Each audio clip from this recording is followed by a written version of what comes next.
मैं भी जो एसेट्स वाला कर रहा था सर, डेप्रिसिएशन में 2 एरर आ रही थी सर। अभी डिस्कस करते हैं, है ना? जी सर, ठीक।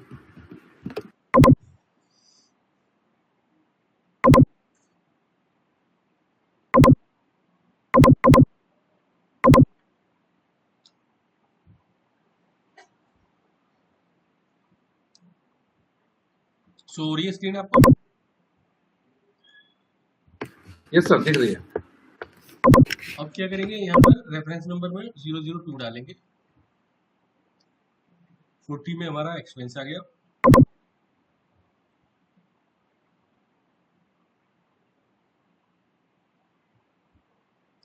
सपोज करो हमारा रेंट आ गया। रेंट बनाया था इसके अंदर। अरे यार, पार्ट कंपनी दूसरी है, अपनी कंपनी डालनी पड़ेगी ना पहले। एंटर। ठीक है, डेट हो गई 13/08/2026।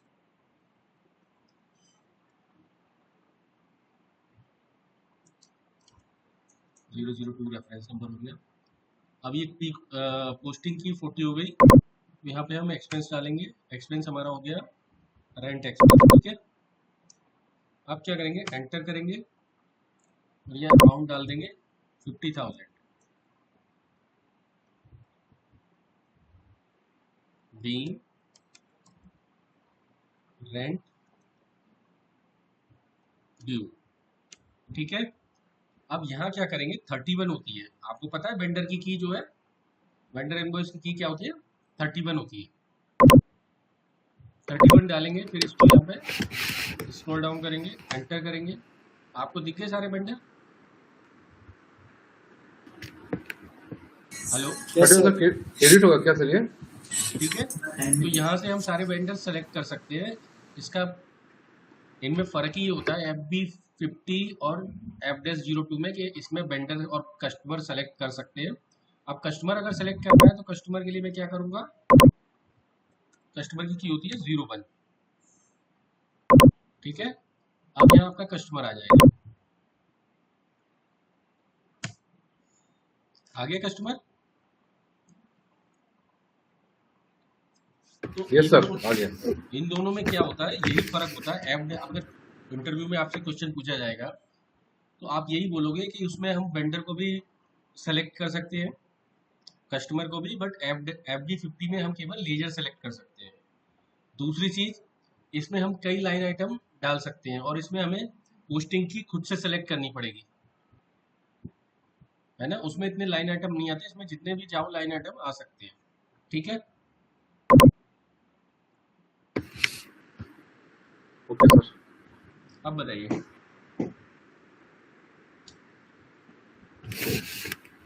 सर मैं वही एसेट्स देख रहा था सर, उसमें AS01 पे, हेलो दोबारा बोलो सर। AS01 पे जब मैं एंट्री कर रहा था सर, तो एरर शो कर रहा है कि information about last complete physical year is incomplete.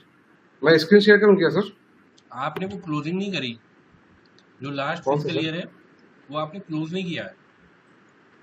अच्छा, टी कोड था ना FFA_CMA करके, अच्छा वो यूज तो नहीं किया सर। है ना? तो वो स्टेप देखना, आपका हो जाएगा। FFA सर, ये वाला स्टेप मिसिंग है सर, क्योंकि उसके लिए सबसे पहले हमें क्लोज करना पड़ता है ना फाइनेंशियल ईयर बुक, उसके लिए एसेट्स के लिए। हाँ मैं कह रहा हूँ सर, वो स्टेप मिसिंग है सर। क्या कह रहे हो?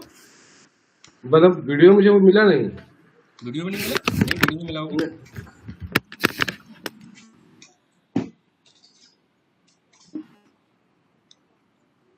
मैं दिखाता हूँ। उससे पहले वीडियो में लेजर क्लोज करा दिए थे, उसने पहले वीडियो में करा दिया था क्लोज, उसको खुद देख लेना।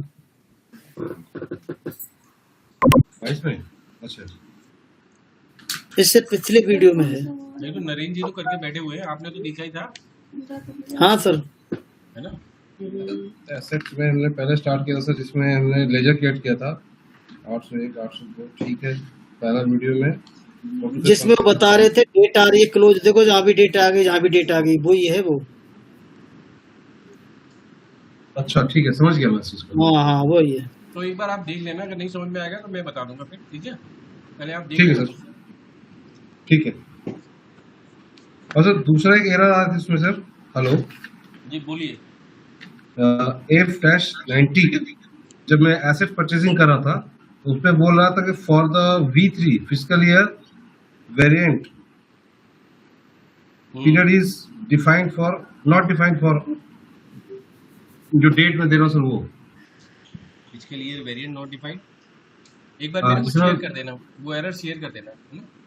अच्छा ठीक सर, ठीक है सर, ओके। तो आज हम डिस्कस करेंगे कंट्रोलिंग, ठीक है? उसके बाद हमारा ये चैप्टर हो जाएगा, रह जाएगा बिल ऑफ एक्सचेंज वाला, तो उसको मंडे में कर लेंगे, है ना? मैं आपको दिखा देता हूँ। सर हम लोग कैश जर्नल नहीं करेंगे सर? कैश जर्नल हाँ सर। हमारे इसमें है क्या? हमारे इसमें तो नहीं है, मैंने देखा कोर्स में। तो सर वो हम लोग कोर्स में नहीं है सर, लेकिन वो तो होता है ना सर कॉन्फ़िगरेशन। कोई बात नहीं, मंडे को करा देंगे कैश जर्नल। कैश जर्नल आप यार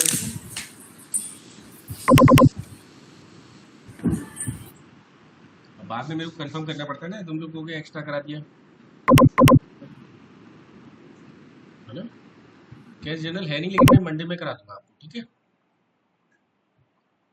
कोर्स में आपके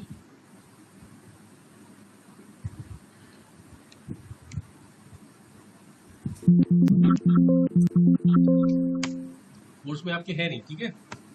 बट आप कह रहे हो तो मैं मंडे में करा दूंगा। सर जो फिको में रिक्वायरमेंट तो रहती है ना सर सर? क्या कह रहे हो? फीको का रिक्वायरमेंट तो रहता है ना सर? क्योंकि फीको में क्या है, अलग अलग चीजें है, और कैश जर्नल की इतना, ये तो वो आपका एंड यूजर वाला हो गया ना एकदम। हाँ, तो पेटी कैश तो मैंने कोई भी और क्लाइंट ये इतना बड़ा चैप्टर भी नहीं है, ये आप अगर देखोगे ना आप तो कर लोगे, सर। ठीक है? जो जरूरी चीज है, जैसे कि एमएम का इंटीग्रेशन आपके कोर्स में नहीं है, लेकिन मैंने आपको करा दिया। और सर एक था जैसे हम लोग कस्टमर इनवॉइस करेंगे सर, हम्म तो उसका मैपिंग कैसे करेंगे सर?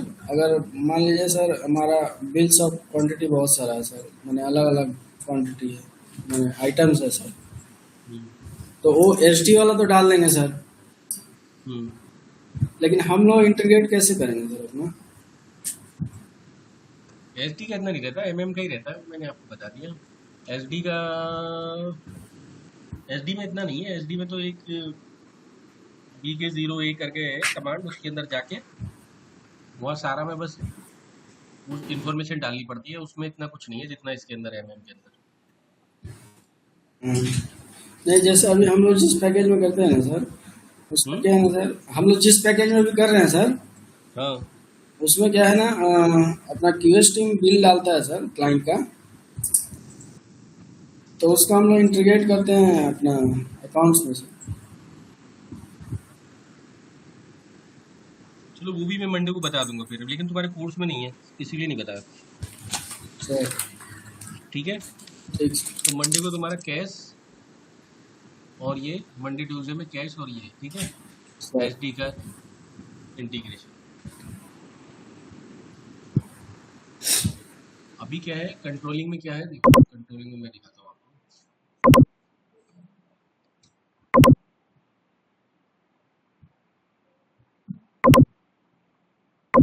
कंट्रोलिंग में आपका डिपार्टमेंट ही अलग होता है, ठीक है? एफआई वालों का उसमें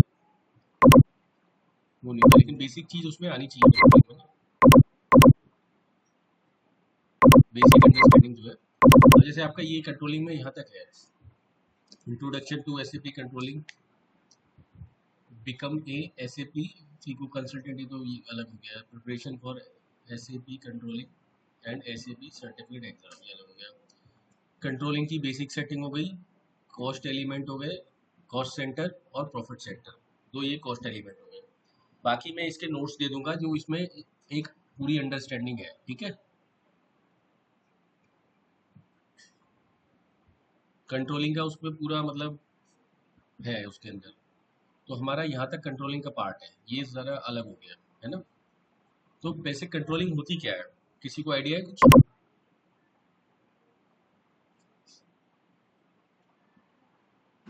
नहीं सर। देखो कंट्रोलिंग क्या होती है, कंपनी के अंदर जैसे हमने एफआई कर दिया, सब कुछ कर दिया, अब क्या है, कॉस्ट कंट्रोल तो मैनेजमेंट को करनी होती है। तो आपका कॉस्ट सेंटर हो गया, प्रॉफिट सेंटर हो गया, इनसे क्या हो गया, आपकी कॉस्ट कंट्रोल हो जाती है। कॉस्ट सेंटर क्या होता है, हर एक उसके डिपार्टमेंट वाइज कॉस्ट सेंटर बन जाते हैं, प्रॉफिट सेंटर बन जाते हैं, जहां पर क्या है, खर्चा आपका आ जाएगा, इनकम आ जाएगी, उससे अगर कोई इनकम होगी तो घट के उसकी कॉस्ट आ जाएगी, और उसमें क्या है बेसिकली उसके पीएनएल की शेप बन जाती है, कितना उसमें प्रॉफिट हुआ वो आ जाता है कॉस्ट सेंटर के अंदर। ठीक है, तो ये कंट्रोलिंग का पार्ट हो गया सारा। अब इसमें क्या है, कोपा भी होता है, कॉस्ट प्रॉफिट एनालिसिस भी होती है, वो बहुत डेप्थ में जाके हो जाता है। उसके अंदर क्या होता है कि आपके पहले क्या होता था ईसीसी में, ईसीसी 6.0 में कॉस्ट बेस्ड कोपा होता था और अकाउंट बेस्ड कोपा होता था। कॉस्ट बेस्ड कोपा क्या होता है ना कि जब आपकी कॉस्ट शीट कहाँ से आएगी, मटेरियल से आएगी, प्रोडक्शन से आएगा, है ना, तो उसके लिए हर जगह के लिए अलग अलग टेबल असाइन होती थी, और वहाँ से सारा डेटा लिया जाता था, कॉस्टिंग की जाती थी, मतलब वो कॉन्फ़िगरेशन की जाती थी, और वो जो आप कॉस्ट बनाते थे और जो फाइनेंशियल में जो आपका वो रहता था, जो बैलेंस शीट में जाती थी कॉस्ट, उसमें क्या है फर्क रहता था, क्योंकि वो टेबल उसकी जीएल की टेबल्स अलग होती हैं और उनकी मटेरियल की टेबल अलग होती है, और आपकी एसडी की टेबल अलग होती थी इसकी, इसमें S4 हाना में, नहीं सॉरी ईसीसी 6.0 में, तो वो आपस में उनका रिकन्सिलिएशन भी करना पड़ता था। लेकिन अब S4 हाना में क्या किया है, जैसे कि मैंने आपको पहले बताया, एक ही एसी डॉकर टेबल बनी है, उसके अंदर जीएल से ही सारा डेटा जाता है। ठीक है, एक ही टेबल में आपका एमएम का डाटा जा रहा है, एसडी का डाटा जा रहा है, और फाइनेंस का डाटा जा रहा है, एफआई का डाटा जा रहा है। तो वहां से जो अकाउंट बेस्ड कोपा बनता है, मतलब कि जो जीएल बेसिस पर जो रिपोर्ट बनती है, तो वो एक तो आपके, क्योंकि फाइनेंशियल जब आपके बनेंगे तो डाटा कहाँ से जाएगा, लेजर से ही जाएगा, है ना, और जो आपका कॉस्ट बन रही है, जो मार्जिनल एनालिसिस बोलते हैं उसमें, तो वहां से जो डाटा जा रहा है वो डाटा भी लीजर के थ्रू जा रहा है, तो वो आपस में मैच कर जाता है। तो ज़्यादातर कंपनियां क्या है, मार्जिनल एनालिसिस को ही प्रेफरेंस देती है कॉस्ट, और एसएपी खुद भी रिकमेंड करता है कि आप मार्जिनल एनालिसिस करो, आप कॉस्ट बेस्ड एनालिसिस मत करो। ठीक है, तो ये सारा आपका हो गया कंट्रोलिंग का पार्ट। अब मैं आपको नोट्स बोलता हूँ जिससे आपको आइडिया लग जाएगा।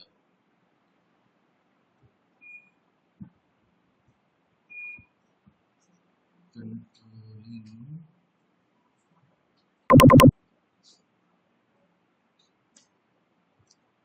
अब देखो, SAP controlling module provides supporting information to management for purpose of planning, reporting as well as monitoring the operation of their business। मतलब क्या उसके उसके लिए कि क्या बिजनेस का, मैनेजमेंट का क्या पर्पस होता है, मैनेजमेंट का एक ही पर्पस होता है रिपोर्ट का कि उसको प्रॉफिट हो रहा है या नहीं हो रहा है, या किस सेगमेंट में प्रॉफिट हो रहा है। तो बेसिकली जो मार्जिनल एनालिसिस होती है वो उसके हर सेगमेंट में आपको दिखा देगी कि आपको किस सेगमेंट में ज़्यादा प्रॉफिट हो रहा है। अब सपोज करो यहाँ नहीं, बाहर की कंपनी है, बाहर भी आपकी कंपनी है, बाहर भी आपके प्रोडक्ट्स है, हर जगह है, तो कौन से प्रोडक्ट में कौन सी रीजन में आपको प्रॉफिट हो रहा है वो सब तरीके से दिखा देगा, है ना। तो अब इसके बाद हो गया some of the component of controlling module are as follow. जैसे मैंने कहा cost element accounting, cost centre, internal order. Internal order क्या होता है, किसी को आइडिया है?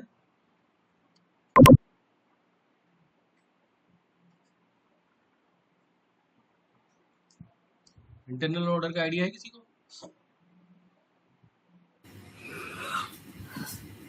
विद इन ऑफिस ऑर्डर निकल किस चीज रिगार्डिंग सर? क्या कह रहे हो? मतलब किसी ऑर्गेनाइजेशन के इंटरनल ऑर्डर्स वही है क्या सर, कुछ और है? देखो इंटरनल ऑर्डर क्या होता है कि आपका प्रोडक्शन हो रहा है, ठीक है। अब प्रोडक्शन के लिए इंटरनल ऑर्डर बनते हैं कि इसमें ये डलेगा, ये होगा, वो होगा, है ना। हर एक चीज का वो बनती है, इंटरनल ऑर्डर बनता है कि इसमें इतना मटेरियल बनेगा, लगेगा इतना, ये लगेगा। तो वो आपका समझ इंटरनल ऑर्डर हो गया, कॉस्ट बेसिस ही होता है, उसी बेसिस पे कॉस्ट होती है। आप समझ रहे हैं? ठीक है सर। ये पीओ नहीं है, पीओ अलग चीज होती है, ठीक है। कभी आपने प्रोडक्शन देखा हो तो वहाँ पे इंटरनल ऑर्डर बनते हैं हर टास्क के, कि अगर ये इतना बनना है मटेरियल, आज कितना मटेरियल बनना है, उसका ऑर्डर जाता है।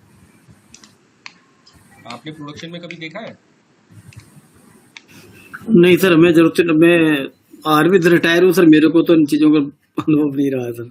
अच्छा अच्छा, तो मतलब मोटा मोटा तौर पे समझने के लिए ये है कि वहाँ रोज जो प्रोडक्शन होती है उसका इंटरनल ऑर्डर जाता है कि ये बनना है, ये होना है। तो उसमें सारी क्वांटिटी वगैरह सब डिली होती है, रॉ मटेरियल कितना क्या है और कितना उससे क्या बनेगा।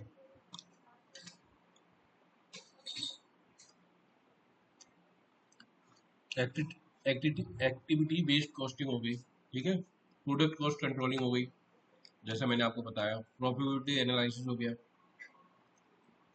प्रॉफिट सेंटर अकाउंटिंग हो गई,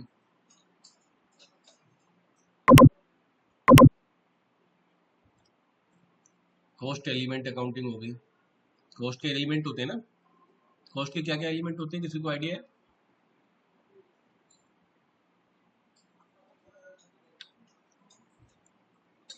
सर मार्जिनल कॉस्टिंग है, स्टैंडर्ड कॉस्टिंग है, बीईपी है, मेथड में सर वो क्या कहते हैं, कॉस्ट FIFO के है। एलिमेंट हो गए। अब आप हीरो होंडा बाइक बना रहे हो,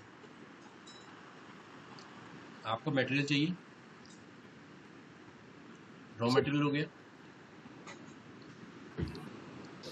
पैकिंग मटेरियल हो गया,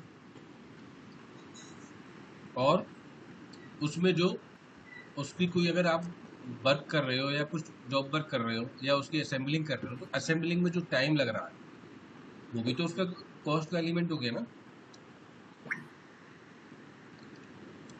तो इन तीन चार चीजें हैं जिसपे आपकी कॉस्ट निकलेगी, तो वो कॉस्ट के एलिमेंट हो गए सारे। The cost elements are basis of the cost accounting, enable the user ability to display cost for each of the accounts that have been assigned to the cost element, ठीक है।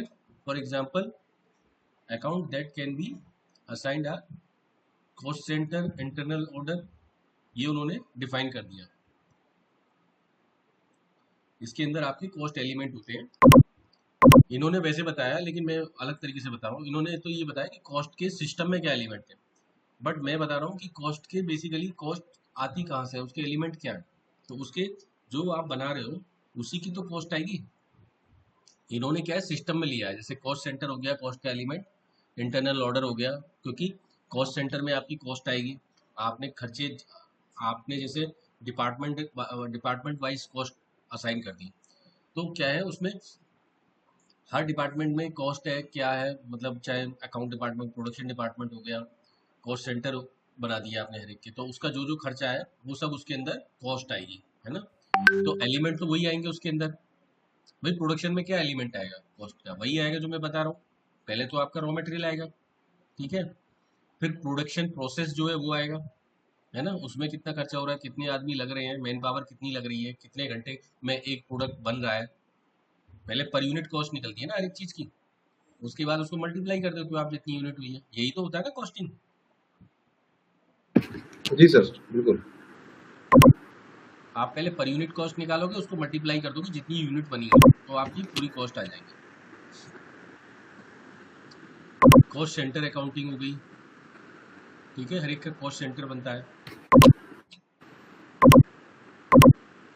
Internal order हो गया, provide a mean of a tracking cost of a specific job, मैंने आपको यही बताया था ना। Provide a mean of a tracking cost of a specific job, मतलब जो आपको आज बनाना था उसकी आपने जॉब ऑर्डर लिया है, प्रोडक्शन हेड ने जो है उसको जॉब ऑर्डर दिया है वर्कर्स को, तो उन्हें जो जो आज बनाना था उसकी कॉस्ट, है ना। तो वो हो गया इंटरनल ऑर्डर, सर्विस और टास्क। इसके बाद हो गया activity based cost, product cost controlling,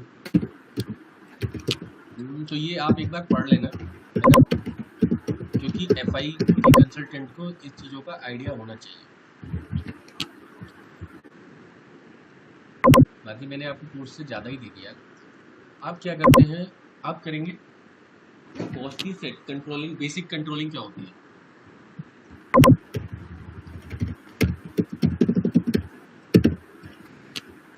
basic controlling में जाएंगे, बैक जाएंगे, पहले हम स्ट्रक्चर करते थे ना, और SPRO, then SAP reference IMG, enterprise structure. अभी कौन है,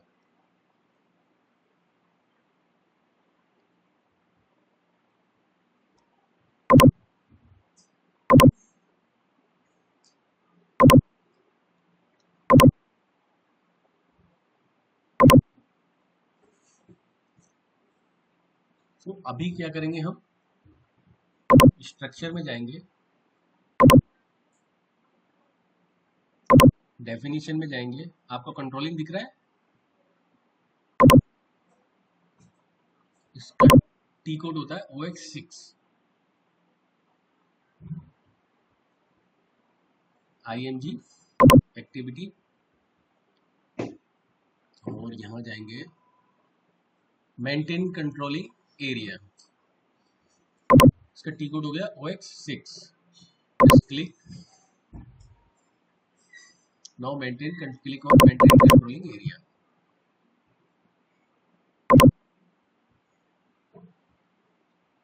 नो एंट्रीज पे जाएंगे। अब आपका मेंटेन कंट्रोलिंग एरिया क्या होता है, आपका कंपनी कोड ही होता है, ठीक है। तो यहाँ क्लिक करेंगे कंट्रोलिंग कोड, यहाँ अपना कंपनी कोड डालेंगे। कंपनी कोड क्या है हमारा, REPL, एंटर। ये देखो आपका सारा डिटेल आ गया इसके अंदर, करेंसी आ गई आपकी, आपका चार्ट ऑफ अकाउंट आ गया, आपका फिजिकल ईयर वेरिएंट आ गया, है ना।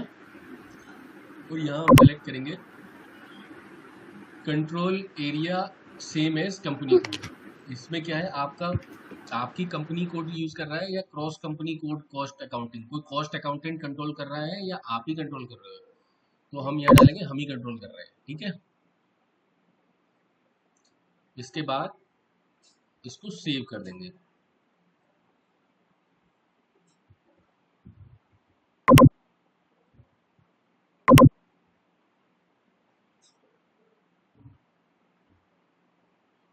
Enter, save.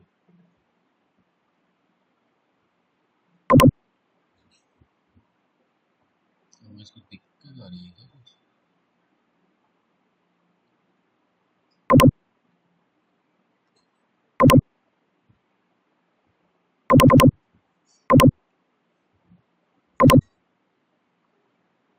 कंट्रोलिंग एरिया हमने क्या बनाया था, हमारा कंपनी कोड REPL, ठीक है। ये हमारा कंट्रोलिंग एरिया सेव हो गया। अब इसको क्या करेंगे, कंपनी कोड से असाइन करेंगे।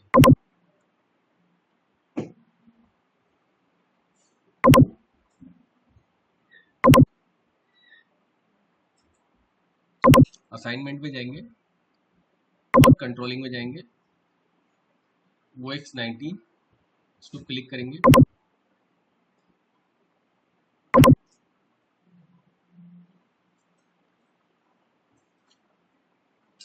और यहाँ पोजीशन में जाएंगे, कंट्रोलिंग एरिया में क्या है REPL,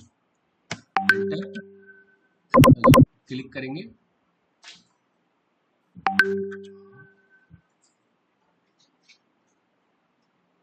असाइनमेंट में गए, controlling area, assign company code to controlling area, ठीक है। तो इसमें अब जाकर इसको असाइन करना है कंपनी कोड से। असाइनमेंट पहले इसको सेलेक्ट करेंगे अपने कंट्रोल एरिया को, पोजीशन में जाके क्या है REPL, एंटर। इसके बाद इसको सेलेक्ट करेंगे और असाइनमेंट कंपनी कोड पे क्लिक करेंगे, ठीक है। व्यू एंट्रीज में जाएंगे, आपका कंपनी कोड क्या है, REPL, एंटर और सेव।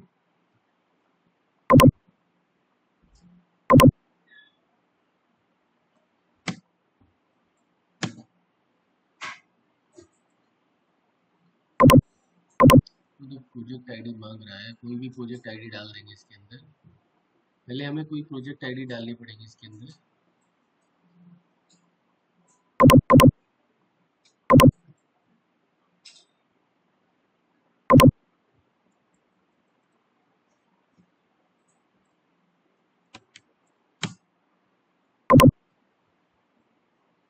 ठीक है, REPL डाल दिया हमने प्रोजेक्ट आईडी, ये सेव हो गया डाटा। ठीक है, अब एक बार 5 मिनट्स का ब्रेक लेते हैं, फिर कंटिन्यू करते हैं। ठीक है, हेलो। ओके सर, ठीक है सर।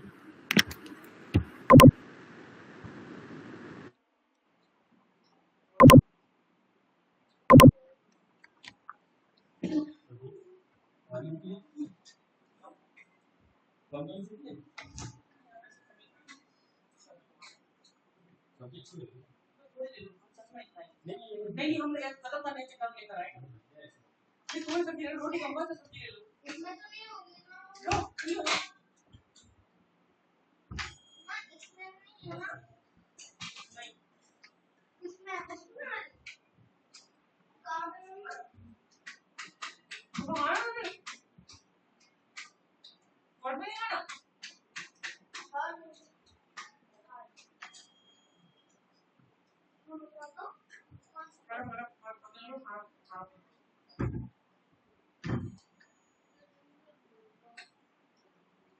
पीछे बस करो बेटा। बस आस हो जाएगा।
हेलो।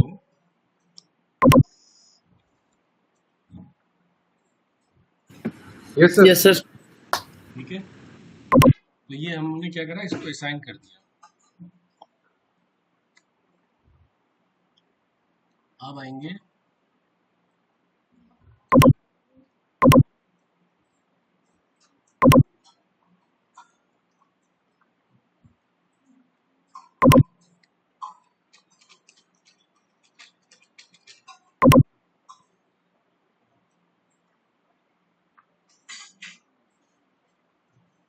फाइनेंशियल अकाउंटिंग, नहीं, कंट्रोलिंग पे आएंगे।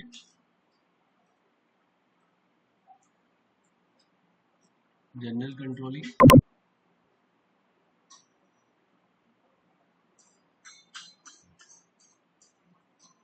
ऑर्गेनाइजेशन और maintain controlling area. T code हो गया OKKP, बेसिक सेटिंग हो गई है।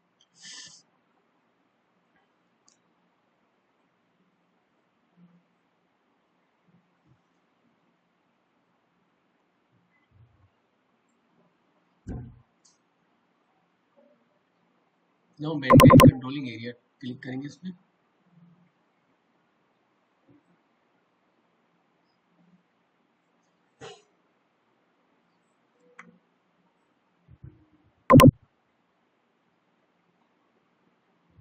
अब क्या करेंगे, पोजीशन पे जाएंगे और कंट्रोलिंग एरिया क्या है हमारा, REPL। Controlling area, valuation area same होता है, जो आपका वैल्यूएशन एरिया प्लांट होता है, कंट्रोलिंग एरिया आपका कंपनी का कोड होता है। एंटर, REPL को सेलेक्ट करेंगे और यहाँ क्लिक करेंगे एक्टिवेट कंपोनेंट कंट्रोल इंडिकेटर्स। यहाँ हम क्या है सबको करेंगे डबल क्लिक। अब यहाँ हमें सेटिंग करनी होगी, ठीक है, कंट्रोलिंग की। इसके लिए क्या है 2026, ठीक है। अब यहाँ आएंगे एक्टिविटी टाइप पे, हमें क्लिक करना है, ठीक है।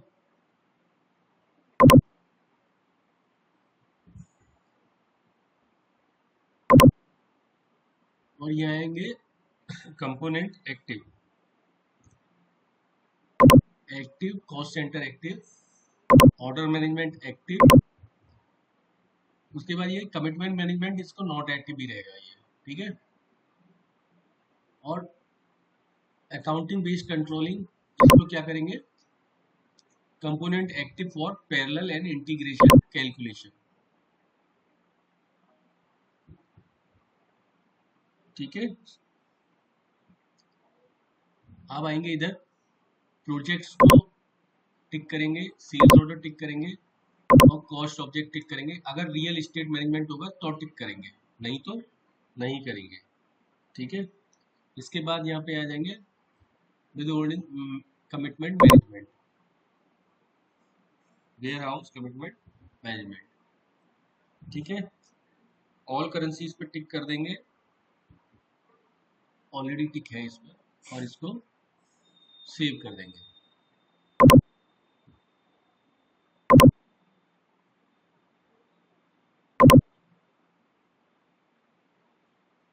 तो ये हमारी बेसिक सेटिंग कंट्रोलिंग की हो गई, ठीक है।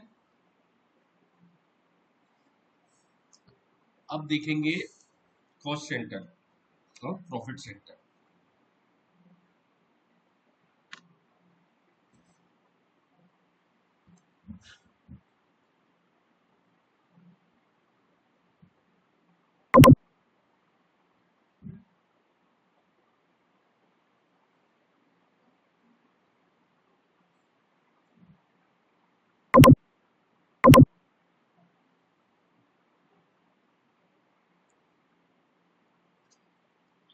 प्रॉफिट सेंटर, एक सेकेंड, प्रॉफिट सेंटर अकाउंटिंग दिख रहा है, क्लिक करेंगे इस पे, बेसिक सेटिंग पे आएंगे, कंट्रोल एरिया सेटिंग पे आएंगे,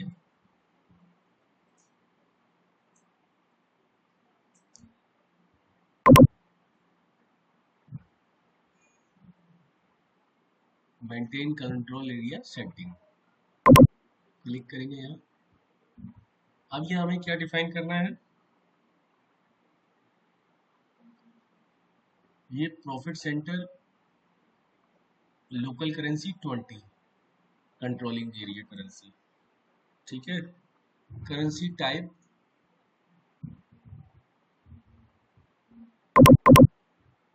ये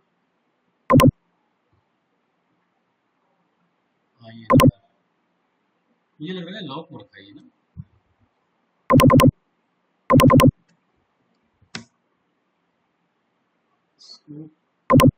FM बैकस्लैश SM12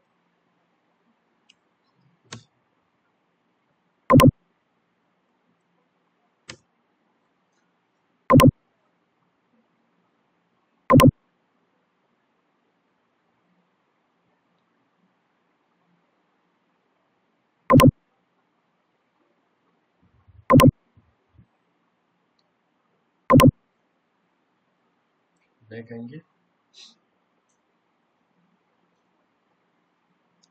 SPRO ऐसे भी reference IND controlling profit centre counting basic setting control area setting maintain control area setting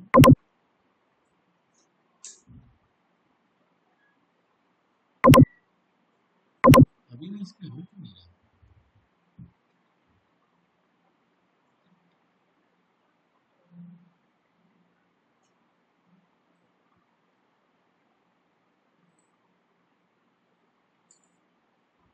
यहाँ ऑप्शन क्यों नहीं आ रहा।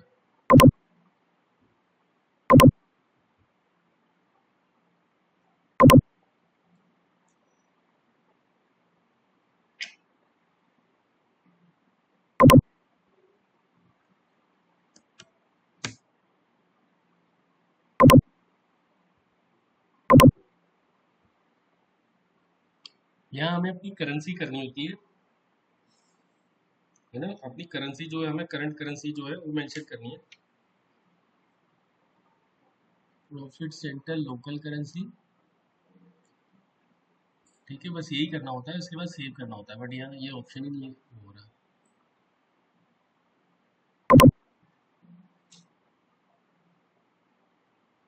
इसका कंट्रोलिंग एरिया दूसरा आ रहा था, क्या A000 यही है क्या सर वैसे ही? अच्छा अच्छा, नहीं ये हमारा जाएगा ना, हमारा डलेगा ना इसमें, तभी तो गड़बड़ नहीं इधर भी। तभी ये दिक्कत आ रही है। बट ये इसमें हमारा डल क्यों नहीं रहा, ये हमारा आना चाहिए ना यहाँ पर, बट ये एक्टिव ही नहीं है, ऑप्शन ही है।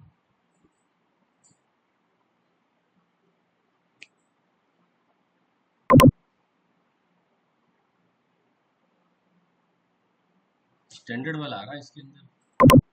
क्वेश्चन में जाता हूँ मैं, फिजिकल ईयर 2026,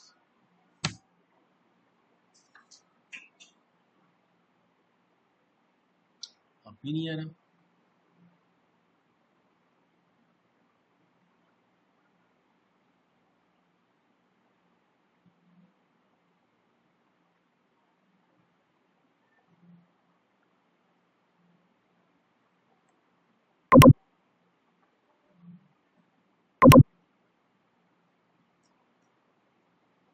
नेक्स्ट एंट्री,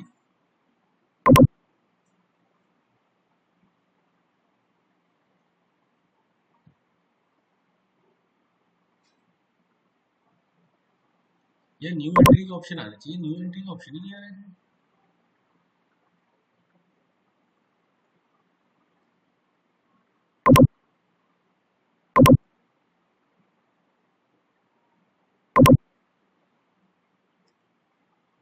चलिए कोई नहीं, ये प्रैक्टिस में अगर रियल टाइम में होगा तो यहाँ पे आपका न्यू एंट्री का ऑप्शन आएगा।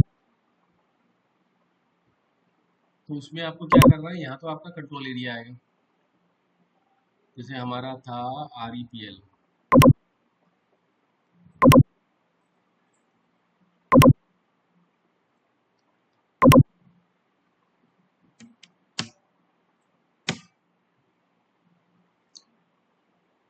और उसके बाद स्टैंडर्ड हायरार्की हम अपने हिसाब से डालेंगे, इसमें अपनी कंपनी का नाम ही डाल देंगे।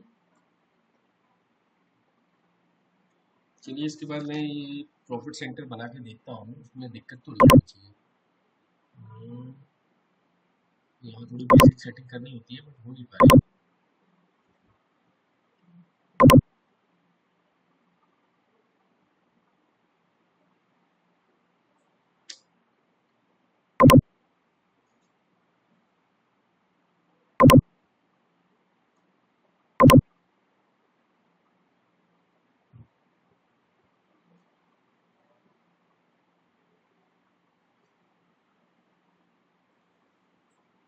टी कोड से डालते हैं इसको। टी कोड होता है बैकस्लैश एन KE51। ये प्रॉफिट सेंटर क्रिएट करने का रहता है। अब हम क्या डालेंगे, हमारा कंट्रोल एरिया है REPL, और प्रॉफिट सेंटर हम बनाएंगे यहाँ पर RE profit center PC REPL। उसके बाद एंटर। अब ये हमारा प्रॉफिट सेंटर बन रहा है, ठीक है। नेम डालेंगे, डेट पड़ी हुई है इसमें, कब से कब तक के लिए बन रहा है, ठीक है। नेम डाल देंगे इसके अंदर, नई दिल्ली बार डाल देंगे, नई दिल्ली का है, न्यू दिल्ली ब्रांच। ये प्रॉफिट सेंटर मान लेंगे न्यू दिल्ली ब्रांच का है। रेस्पॉन्सिबल पर्सन कौन हो जाएगा,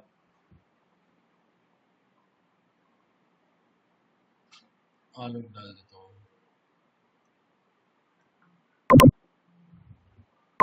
यूजर क्या है हमारा, किंग है ना, कि ठीक है। और यहाँ रेस्पॉन्सिबल पर्सन हो गया आलोक डाल देता हूँ, ठीक है।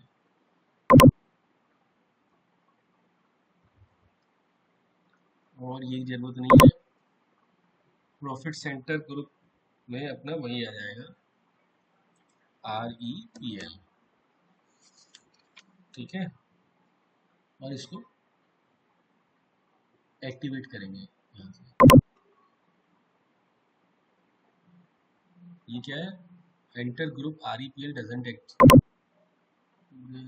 No profit center group.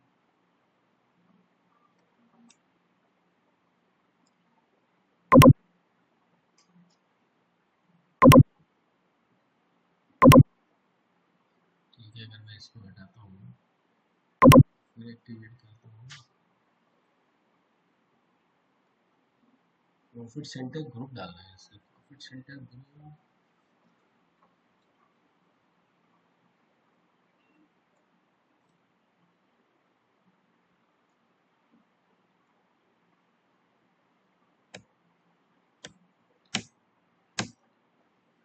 Profit center group doesn't exist. Group को कहाँ क्रिएट करना है,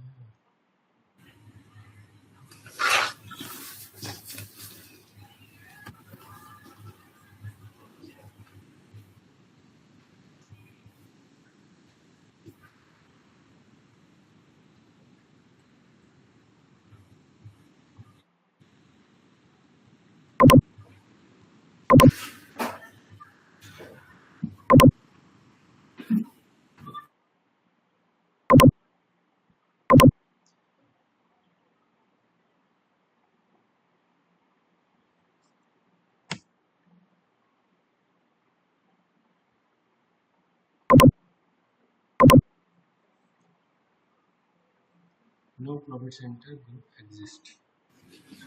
पहले ग्रुप ही तो नहीं क्रिएट करना सर। वही देख रहा हूँ।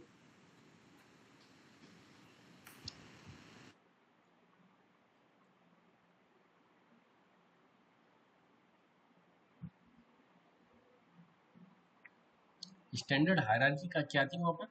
बेसिकली जो स्टैंडर्ड हायरार्की वहाँ पर दी है ना, वही ग्रुप में आएगी। स्टैंडर्ड हायरार्की हमने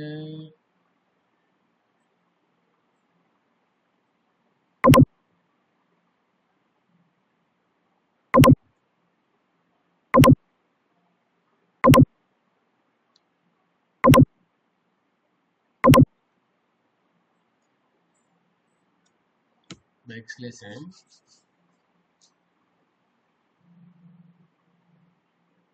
SPR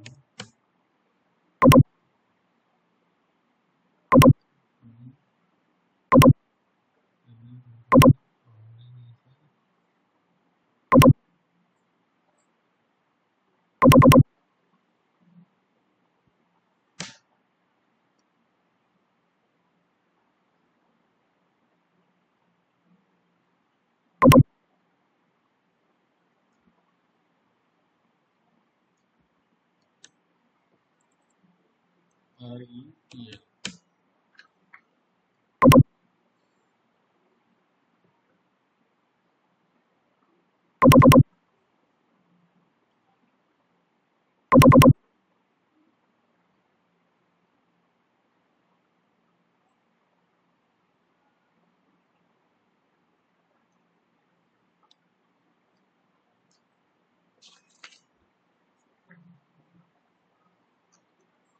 ये स्टैंडर्ड हायरार्की हमें वहीं डालनी थी, पता है, इसमें हम कर नहीं पा रहे हैं।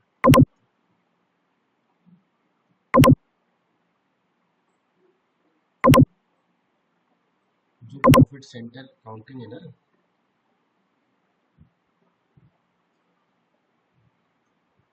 Basic setting, controlling area setting, maintain controlling area setting. हाँ अब ठीक आ रहा है, ये पहले नहीं आ रहा था, देखा ना। अब ये स्टैंडर्ड हायरार्की हम यहाँ डालेंगे, आ रही समझ में, REPL, और यहाँ करेंसी डालेंगे। करेंसी कोड क्या है हमारा? 20 है, ये देखो 20 है ना, कंट्रोलिंग एरिया करेंसी, तो हमें यहाँ 20 डालना है।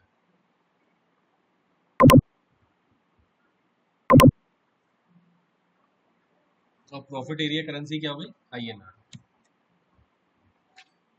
अभी अपने से आ गया, पहले पता नहीं क्या क्या दिक्कत हो रही थी इसमें।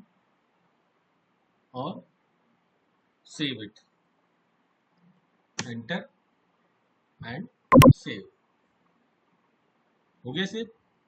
अब ये वहां डल जाएगा, स्टैंडर्ड हायरार्की है ना।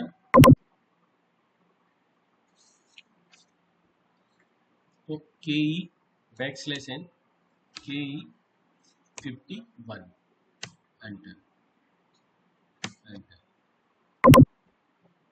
अब ये हो गया न्यू दिल्ली का ब्रांच हो गया। इसके बाद रेस्पॉन्सिबल यूजर हो गया आपका, मेरा नाम हो गया,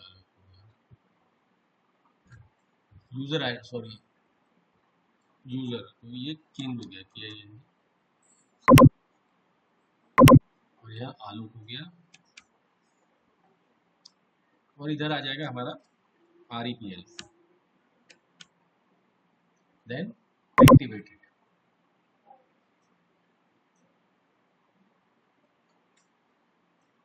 अब आपको दिख रहा है profit center PC REPL has been created, दिख रहा है।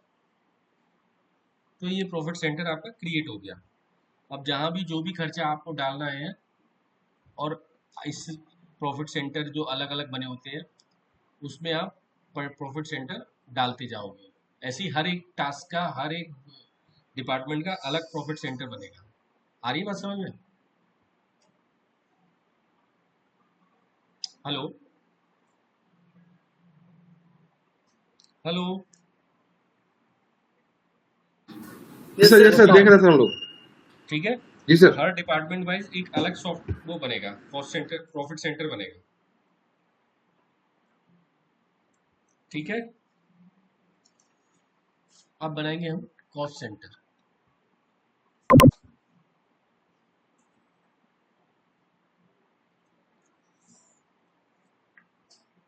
SPRO, SAP reference IMG, controlling, cost centre accounting,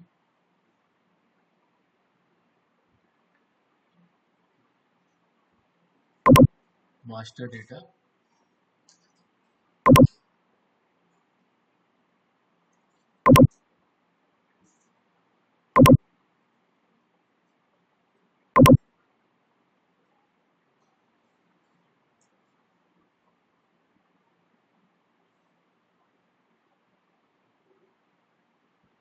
तो कॉस्ट सेंटर का सीधे टी कोड डाल देते हैं हम, है ना। कॉस्ट सेंटर का टी कोड होता है KS02, KS02।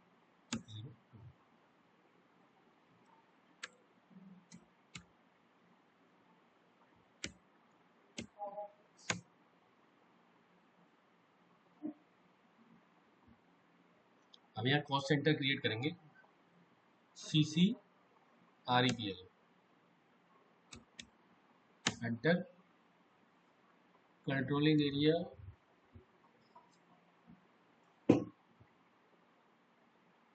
REPL does not have a standard hierarchy, please assign 1। यहाँ भी हायरार्की देनी पड़ेगी इसके लिए।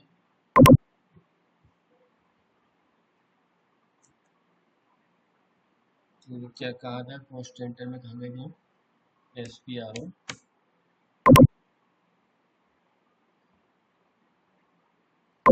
Controlling, general, organisation,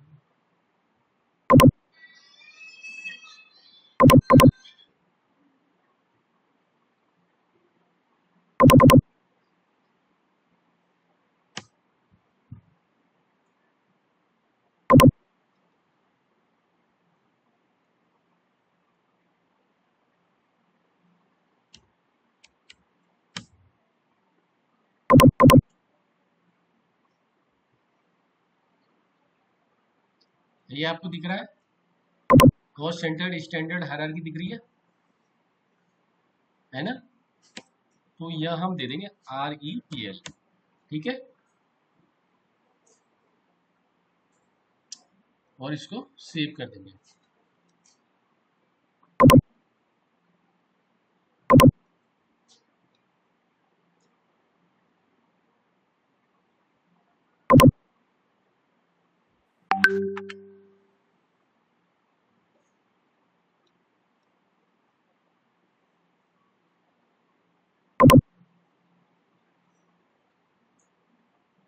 Standard hierarchy REPL does not exist.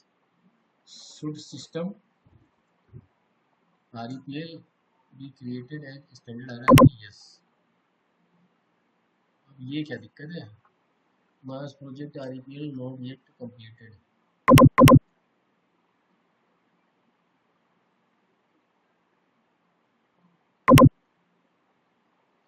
इसको देखेंगे, इसको ये रह गया हमारा कॉस्ट सेंटर, इसको करते हैं मंडे में, ठीक है।